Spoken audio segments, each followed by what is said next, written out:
cartes alphanumériques pour les électeurs qui n'avaient pas eu de carte biométrique. En raison de ce délai, il n'était pas possible d'organiser le 15, mais plutôt le 22 des élections.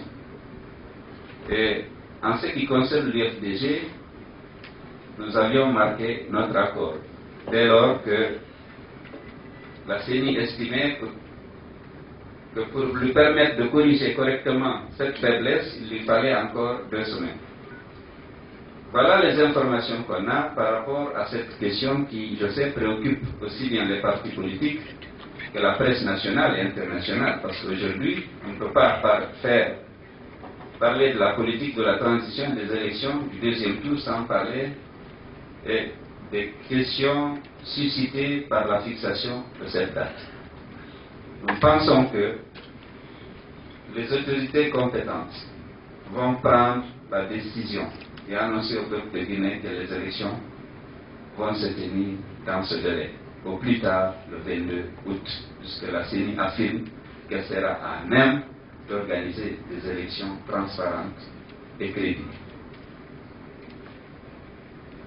C'est la position de l'UFDG. Nous veillerons à ce que la transition puisse se dérouler dans les délais normaux. C'est-à-dire que nous avons été indulgents vis-à-vis de la CENI pour les 2 semaines supplémentaires par rapport au 4 août, mais vraiment au-delà, nous allons exiger que ces élections puissent se tenir par les voies appropriées, naturellement. Bien, alors je ne sais pas s'il faut que je m'arrête là pour permettre aux nombreux journalistes qui sont ici de poser leurs questions afin que nous puissions effectivement apporter des réponses qui, je l'espère, les satisferont. Merci. Merci, Monsieur le Président. Mes chers confrères et consoeurs, ce sera à votre tour, évidemment, de poser les questions que vous souhaitez poser. Je voudrais demander à ceux qui sont à ma gauche de bien vouloir accepter d'aller un peu en arrière pour que je puisse voir les journalistes quand ils vont lever leurs doigts. Oui. Alors, M. Azuka à ma gauche est le premier à lever le doigt. Vous êtes prié de vous présenter et de poser votre question, s'il vous plaît. Merci, monsieur. Merci, monsieur Diallo.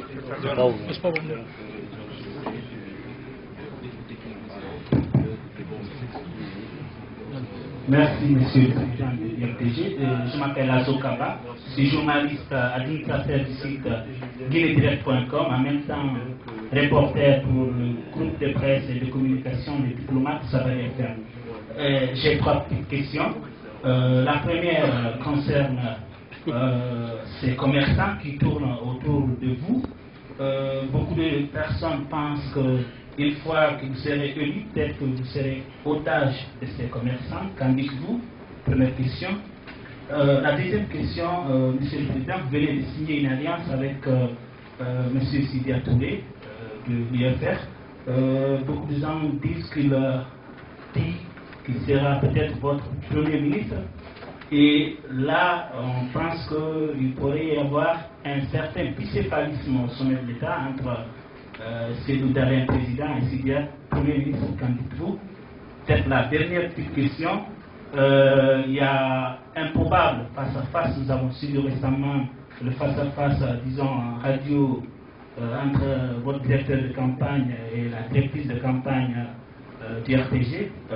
Il se pourrait qu'il y ait un face-à-face entre Sédou Dalein Diallo et le professeur Alpha Condé. Est-ce que vous serez d'accord à débattre avec lui des questions d'intérêt national devant les téléspectateurs? Merci.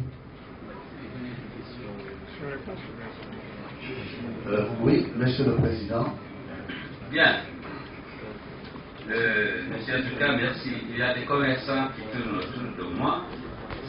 Et parmi mes militants et sympathisants, j'ai bien entendu un nombre important d'opérateurs économiques qui me soutiennent. Maintenant, quant à la question de savoir est-ce que je serai leur otage, la plupart d'entre eux entretenaient déjà de bonnes relations avec moi lorsque j'exerçais de hautes fonctions au niveau de l'État, lorsque j'étais ministre des Transports, lorsque j'étais Premier ministre, lorsque j'étais ministre de la Pêche. Ils savent à quel point je suis attaché au respect des règles et des procédures. L'un des objectifs majeurs de l'IFDG, comme je l'ai dit, pour redresser la Guinée, il faut nécessairement commencer par mettre en place un état de droit et amener nos compatriotes à respecter les règles. Tous ces commerçants le savent, que je ne peux pas faire des dérogations à la règle. J'ai été Premier ministre, j'ai été ministre de la Pêche, j'ai été ministre des Transports. Parfois, j'ai été sollicité par eux pour des simples petites opérations. Prenons les bateaux qui arrivent au mois d'août pour débarquer le riz. Souvent, ils sont venus vers moi pour demander une dérogation pour que je puisse faire entrer le bateau de riz de X afin que les Irestaris soient le plus faible possible. J'ai toujours fait respecter l'ordre d'arrivée des bateaux. Je n'ai jamais demandé au directeur du port de faire rentrer le bateau